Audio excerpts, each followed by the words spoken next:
Okay. My name is Julia Mefferd. I am the owner and founder of All Kinds of Minds Therapy.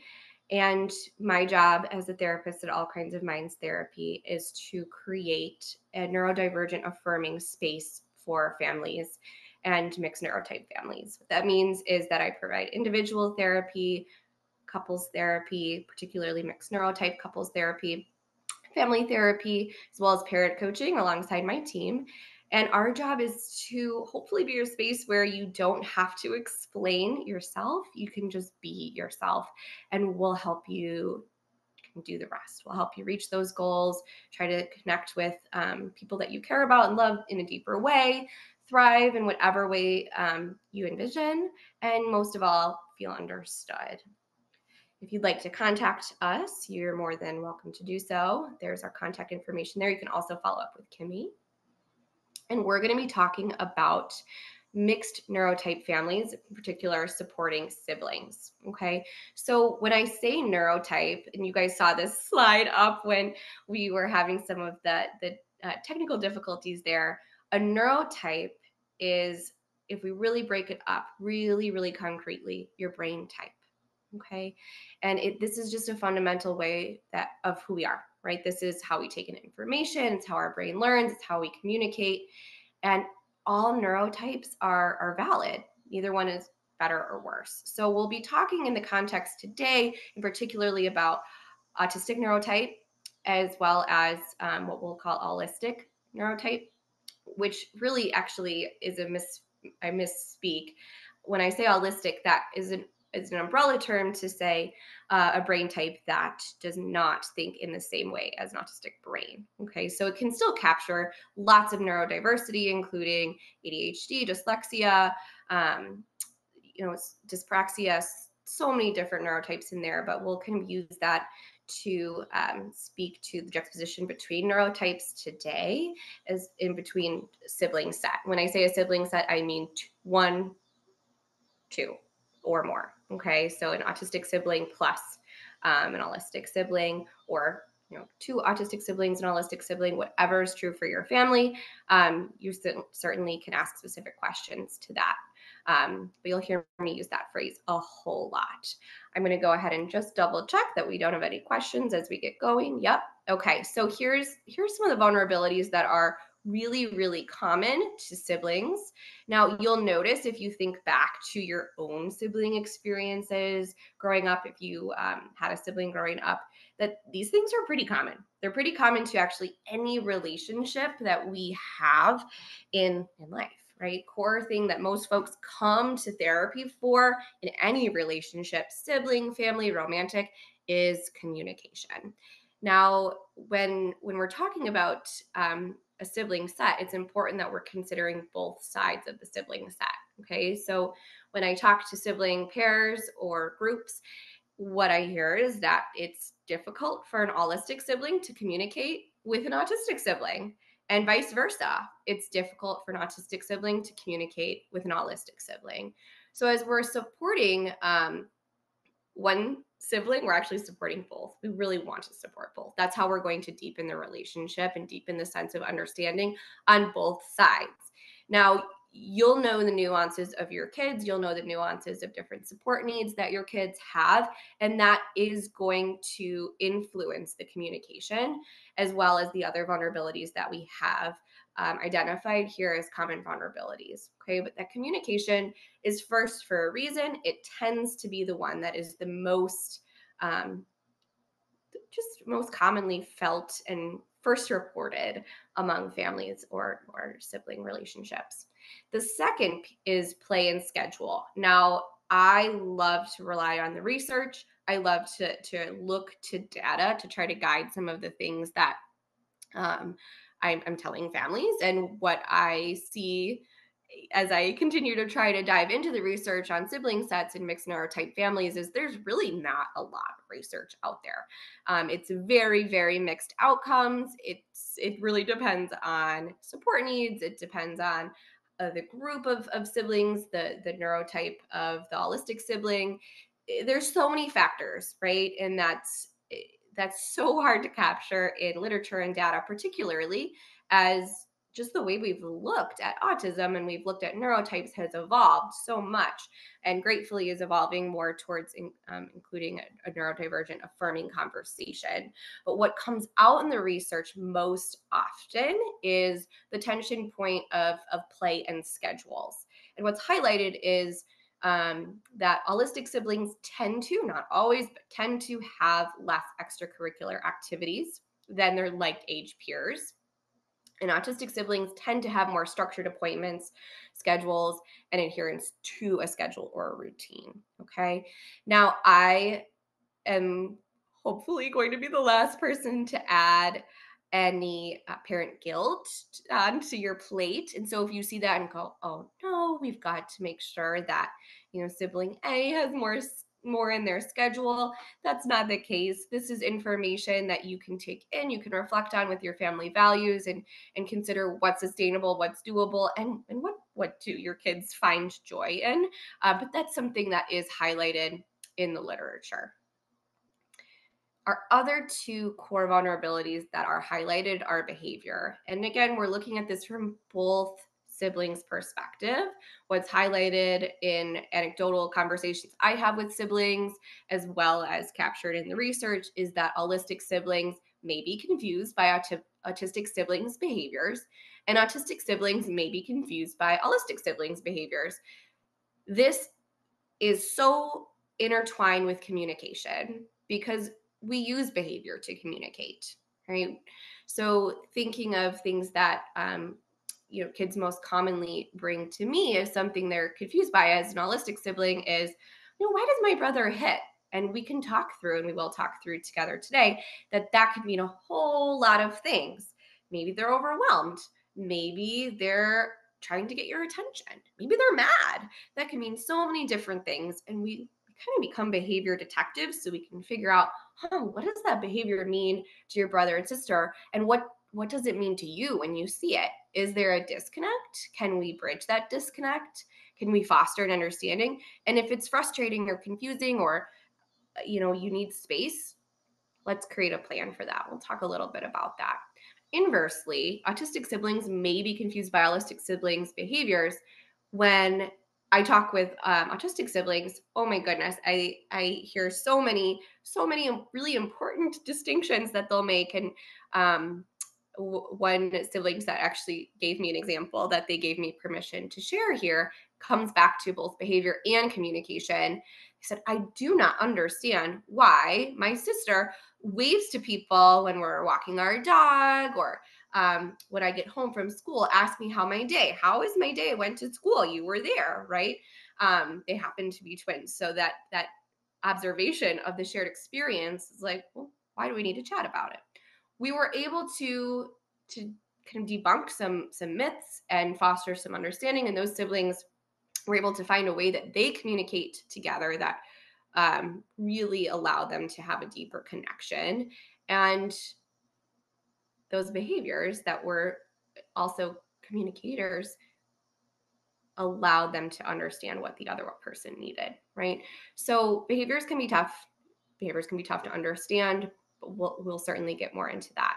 The last is sensory profile, okay? And you might think back to a time where you went to a baseball game or you went to a school event, and there's sounds, there's sights, there smells. Goodness, one kid maybe wants to amplify that by, let's get a hot dog, let's clap our hands, let's jump up and down. And another kid is, whoa, this is too much. I need my sunglasses. I want my headphones. I actually just want to get out of here. And those sensory profile differences can feel really decisive sometimes in families, because we're trying to experience something together, but we're experiencing it so differently. Okay. Now this is where I had paused and checked for questions and found that important realization that you couldn't hear me. So I'll just take a moment to pause and see if we have any questions. Okay. We're going to get into what do we do about it? Okay. How do we support sibling sets with mixed neurotypes with those vulnerabilities? Now, as we get into this, I think it's important that we don't jump to pathologizing a normal sibling experience, right? You, again, may think back to your own sibling experience and go, there were some times where I was comparing myself to my older sister or younger brother. There were certain times where they had something that I wished I had, or they had a skill set that I just couldn't master. And that comparing was so hard. Or we wanted mom and dad's attention, or we wanted to be seen and we wanted someone to come to our play and not go to our brother's baseball game. These things come up, right? And it's important to know that it's okay. That's part of a normal sibling experience. It's teaching your kids are learning how to resolve and problem solve in a hopefully an involving, compassionate, and kind way. And that's really core in setting them up for other relationships, right? Now, there's the nuance of having mixed neurotypes, which makes conversation so important. Conversation is key. Okay. You may feel like, wow, we're doing all we can to deepen our understanding of each other. Conversation, double, triple it in mixed neurotype families, because we have to be able to teach each other what we need and what feels good and what we want in a relationship, which also paves the way for healthy relationships down the line. Okay. So the first thing that is so important if you're supporting an autistic sibling is to really explain what that word neurotype means. Again, if we break down what neurotype means, it's a brain type. We all think and see the world in a unique way. You can explain these differences are not problems to be fixed, and that autistic people's brains are not better or worse. There's helpful and respectful ways to show respect towards sensory and communication needs if there are support needs, but that's reciprocal, right? In any relationship, that's reciprocal. We're teaching that on both sides. But that importance of this is your brother or your sister's brain, and being that it's different than your brain, it might take some detective work to understand it, right? This is a little snapshot of what I've recommended someone to say, right? You and your sister have different needs. Your sister's autistic, so her brain takes in information in a way that's different from your brain. She has a hard time with noises like TV being loud and textures like socks in the carpet that don't feel bad to you, right? Now, that in and of itself, that's not bad or wrong. It's just true for this person's sister. And understanding that feels bad fosters connection, right? So through those conversations, through being a bit of a translator of your kids' experiences and neurotypes, you're fostering that curiosity and compassion. Hopefully they can bridge themselves. Right now, there's cognitive empathy and there's intuitive empathy. Both are going to be developed here.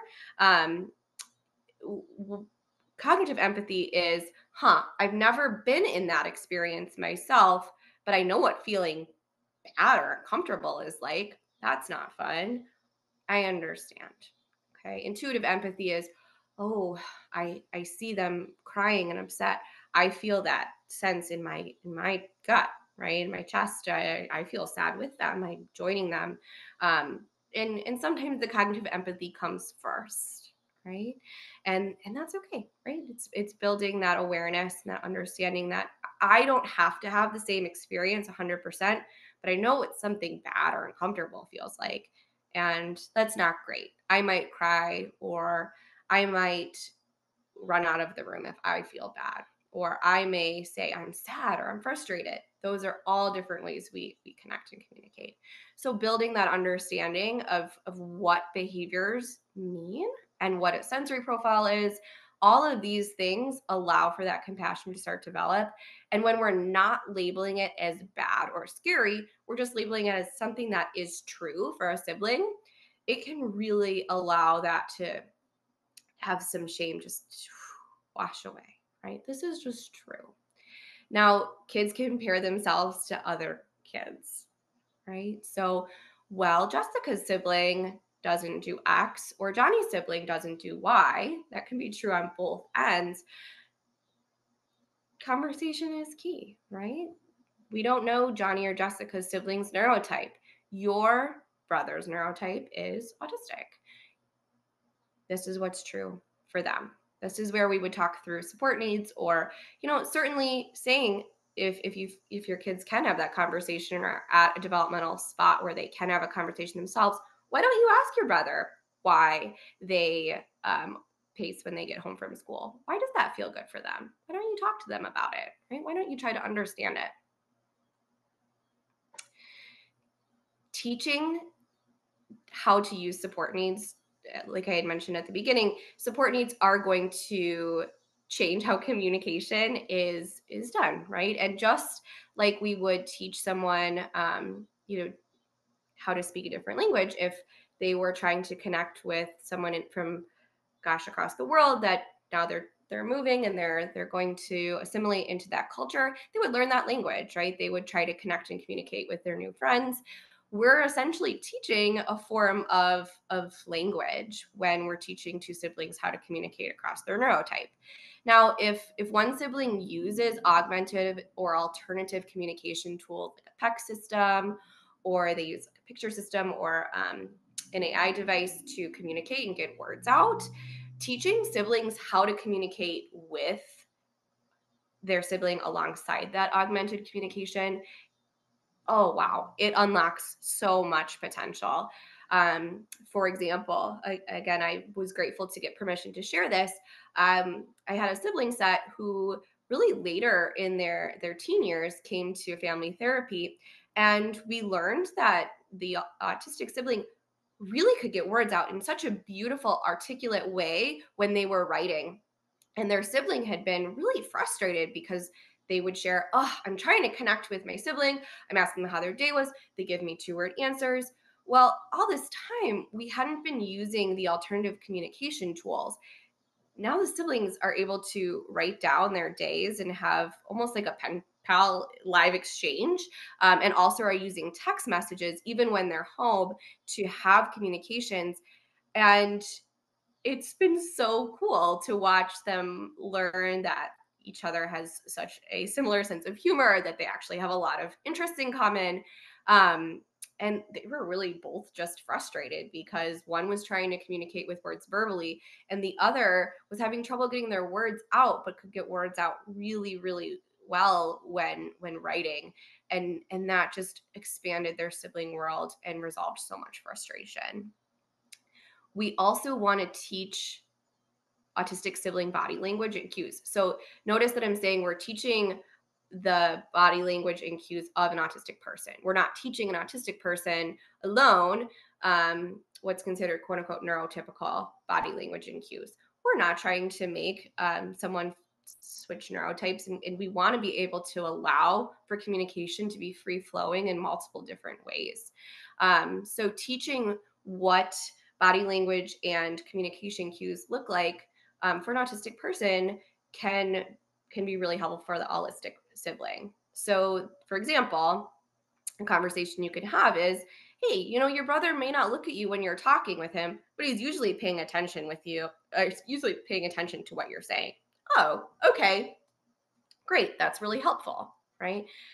Inversely, hey, your brother's usually looking your way when talking and connecting. That might mean that he's directing his words and conversation towards you. You don't have to look back if that's uncomfortable for you, no big deal, right? So we're teaching that on both sides, and we're not really expecting either person to change. We're allowing the communication cues to be understood on both sides. So when you're starting a conversation, it can be hard. Sometimes we want to borrow words from someone else. And so these are 3 books that are on my bookshelf that I use to help foster these conversations with families, with individuals, with autistic siblings, with autistic siblings. I find these books to be really helpful. I Am by Temple Grandin I Am Temple Grandin, excuse me, is written based off of her biography, and just identifies how she sees the world. Temple Grandin famously sees in pictures, and talks about this all the time in her public speaking and in her book. It's really enhanced her professional world, and just she's used her neurotype to change her industry. So this is a really great glimpse into how her neurotype has empowered her and what the neurotype of autism means to her. Too Much is about sensory profiles and a sensory sensitivity in particular. And this really talks about how noises feel, how sounds feel, and really can give words to that overwhelming sensory experience.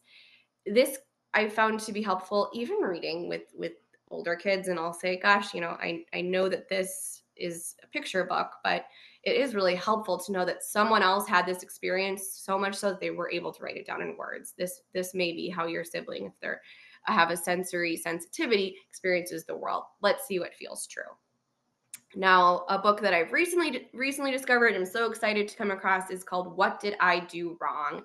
An accessible guide to preventing traumatic misunderstandings between you and your autistic loved one. This is awesome. It's a really quick guide. It's written by an advocate in the field who, as an adult, really wished that there was a guide where she could say, look at page 3. That's what I meant. And you're misreading my communication style versus I have to change my communication style for you. This book would more than likely be helpful for a parent to read and developmentally translate for their kid's age. But it can really give a good sounding or just a good starting point to how to explain some pretty common misconceptions around the autistic neurotype and communication. So I highly recommend these 3 from an affirming standpoint. Now, when it comes to that thing that came up in the research time and time again was family scheduling, right? And just how stressful that can be. If I could give anyone something, grant one wish, I would give them more time in the day and someone to manage their schedules, particularly if they have multiple age children. Now, schedules and schedule changes can create a lot of anxiety, likely across all siblings, across all family members. But certainly it's highlighted as more common for people that have autism. And so foreshadowing schedule, I said have autism, and I want to correct that to autistic. It's not it's a neurotype, and it's just something that is. So I want to catch myself as I'm still learning.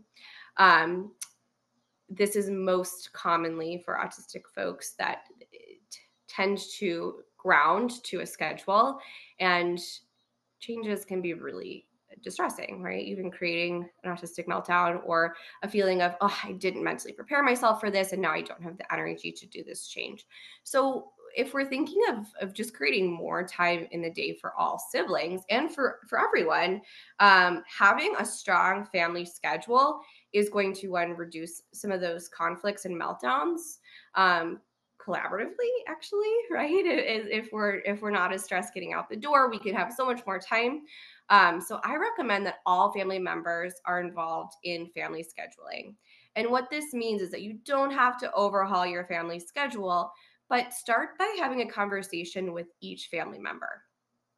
When do you guys have, one-on-one, when do you have the most energy in the day? Is it before school? Is it after school? When does your body feel the most calm? When does it feel like it needs to move the most? When do you feel like talking the most? Is it at the beginning of the day, at the end of the day, or when you're at school? When do you feel like you're using that social energy? These conversations, kids tend to be so excited to be involved in, really, regardless of their age. You kind of scale it to development. In involving kids across communication types. So if you have to use augmented communication to outline the schedule, that's great too, right? Getting different pictures to represent different activities, different energy scales. There's lots of different ways to include everyone to come together and say, let's outline this family schedule. What you'll also learn then is, wow, I've noticed this conflict every day when my kids get home from school. They're sitting at the table together, we're having a snack, and sibling A always is yelling and having just really a lot of frustration. Sibling B wants to play, wants to talk, wants to move. What we've learned is sibling A really feels they're most energized in the morning. Sibling B feels like they have so much energy at the end of the day. Now, there's a conflict waiting to happen there, right? So we can start to outline, oh, maybe sibling A needs some alone time when then they get home from school. Where can that space be? Where can they recharge? Sibling B really, really, really wants to move and groove. Maybe they can do something active, even doing some interoceptive work by, moving their body, moving something with their hands, like, gosh, even taking down the garbage to the end of the driveway. That can be great for interoceptive work and just be these things that are actually helping the family system as well. And when people are more regulated on the same pathway, that's where we schedule in some family time, or we schedule in some playtime, or when we're in a more shared space, we're going to reduce conflict that way. Okay. If there's a lot of tension around schedules and I want to do this, but my sibling has this, or wow, OT looks so fun. They're playing in the ball pit and they're on the swing. I wish I could do that. Have some conversations, right? Just again, some conversation is key. Honesty is key. Outlining what a family has capacity to do is helpful. Kids want to understand, and building a family schedule on your values, not have tos and shoulds. If there are things where you guys are constantly feeling like we have to do this or we should do this, cut it from the schedule and have some family time, or have some playtime that's structured or parallel. And you may find that you're deepening a family relationship and a sibling relationship just by cutting out the thing that you felt like you had to do but is not based off of your values. When engaging in play, normalize adaptations for neurotypes. Breaks and return to play. When we normalize that, it's pretty awesome, right? I've had so many siblings over the years say like, well, we're playing Legos, and then all of a sudden my brother walks away. Okay, awesome. Your brother needed a break, right? Keep on trucking. Let's not take that personally. It can feel sad, and that's totally valid that you really wanted your brother with you at that moment and your brother needed a break. So let's honor both needs. If you need to talk about how that's sad or frustrating to you, that's totally fine. And maybe your brother will be ready to return to play after they've had a break. Sensory adaptations in play, awesome. If one person's a seeker and one person is an avoider, we can adjust the environment with things like headphones, compression blankets. I've had kids wear headphones with loud music if they're really a seeker. Wow, but it's so hard to have that in the background. These are just, we want to make people feel comfortable when they're playing. It's supposed to be enjoyable if we can help it. And sometimes we just need to adapt for the environment. Having siblings understand that they might need something in play that's different is pretty awesome once we've normalized that, right? It doesn't have to look the same as when you play with someone that is the same neurotype as you, right? And that's going to look true for siblings of mixed neurotypes, but also siblings in general, right? Sibling play is going to look different than play with others. Allowing for boundaries. This is a key one. This is hard. Jealousy happens, comparison happens, but boundaries are important, right? And so even if there's emotions on the other side, we can care for those. We can have empathy for those. But seeing what's important in play to either sibling is going to allow for a trusting relationship. When boundaries are respected, we feel safer. So some examples are when sibling A's friend comes over, it's their friend time. I know it looks so fun, and this is a special time they have with their friend, right?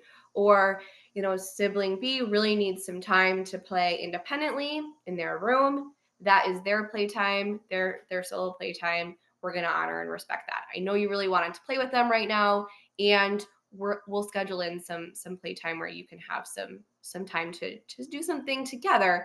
This is their time right now. Trial and error is going to be a big thing here. What is commonly enjoyed? It's okay if it's not the favorite of all favorites, but something that's mutually enjoyed together, right?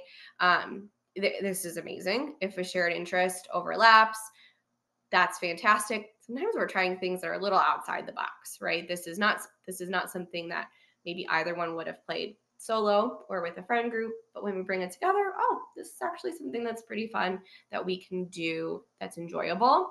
This can be really scaled. It's pretty great. This can mean parallel activities that we don't have to talk during, like a craft, or we're all just in the same room, or we're reading a book that is the same. We're not even reading it at the same time, but we know we're all reading it as a family. That's pretty cool. We can talk about it if we'd like.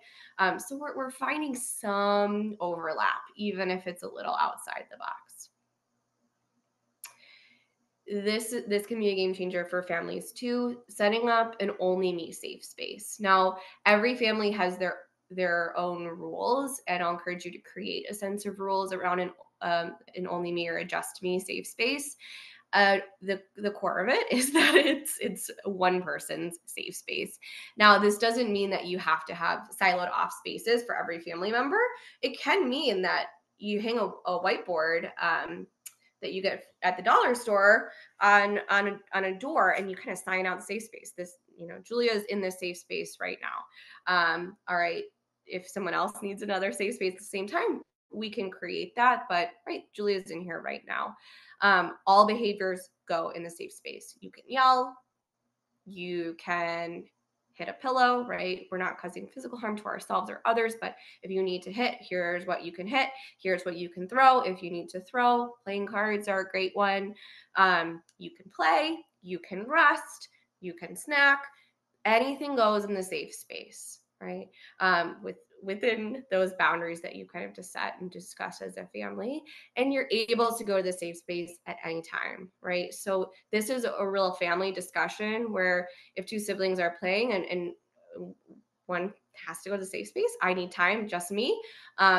There's no questions asked. Feelings valid. If you're sad that your sibling went and left the play and they're in that space and gosh, it's hard not to be invited, that's okay. That comes up. Resolving that and allowing for that to be true is just part of a healthy relationship, right? We can have emotions based off of something that isn't inherently wrong. It can still feel hard, right? And that's okay, right? The key to a sustainable only me space or a just me space is having an agreed upon parent check-in system. So usually this is if someone goes in a just me space, if they're trying to go in a just me space when we're going out the door, we can do 2 minutes, and then we're going to do a check-in and see if there's something that you can do in the car to regulate. Or if you've been in the just me space for 5 minutes, a parent or a caregiver or a loved one is going to knock on the door, check in, see if there's anything that you need. If you need more time, we'll check in another agreed upon set of minutes, right? But this is a space that can be really designed to be regulating. If there is behavior that's confusing for either sibling, this is a nice time to go like, oh, I'm going to go to the safe space. I'm just confused right now, right? I'm just confused. For siblings that one of the siblings has behaviors that may look scary when we're trying to communicate. So I referenced hitting before. That can really be trying to communicate a whole bunch of things. I'm overwhelmed. I'm in pain. I'm hungry. I'm angry. Something feels off. Or you are asking something of me that I don't want to do. That can look scary. An autistic meltdown can look scary to an autistic sibling who expresses their emotions differently.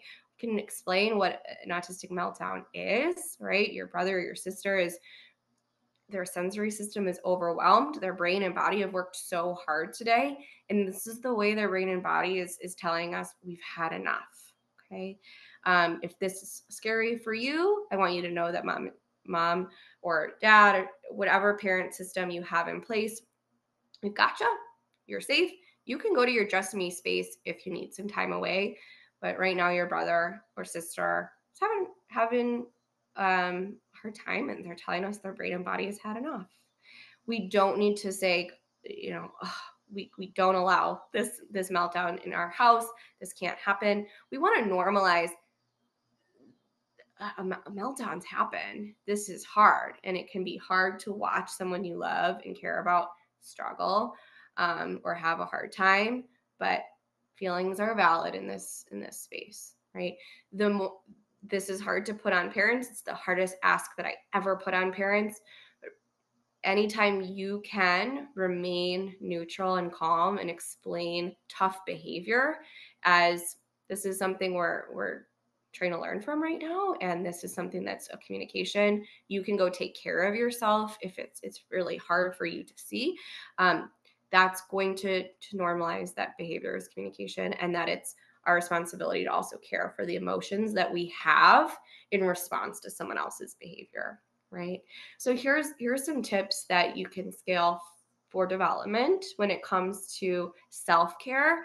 Self-care, it's touted as kind of like a savior for everything, and it's certainly not all fixing, but it is helpful. It is helpful. Any relationship we're in, period, work, romantic, a sibling relationship, at any point of our life is going to be better when we are taking care of ourselves. If we're getting what we need from lots of different avenues, and we have different ways to fill up our cup, we're going to be able to show up to that relationship with less resentment, less frustration. And if you're navigating confusion around behaviors, or you're navigating confusion around communication, self-care is going to be really important for everybody. So in fact, I'll encourage you to consider, what might this look like for me as a parent? Physical activity is a great way to boost mood, and there are lots of ways to do it in the home, right? That don't require a whole lot of materials, right? Walk up and down the stairs. Let's see if you can do some yoga poses with this video. Just what's a way that feels good to move your body for the sake of boosting your mood? Just gentle movement. Meditation, breathing exercises, and mindfulness. This can mean a lot of different things. This can mean that, hey, when we're walking the dog tonight, let's see who can find the most yellow flowers, right? Or pay attention in your mind to all the things that are around that you see. Having connection to hobbies that ground you outside of that sibling relationship. So as much as we're talking today about how to deepen that relationship and have shared experiences, having joy come from lots of different ways is helpful, right? So, sibling A really loves to craft. Amazing. Great. Sibling B loves Legos. Great. It's okay if those don't overlap.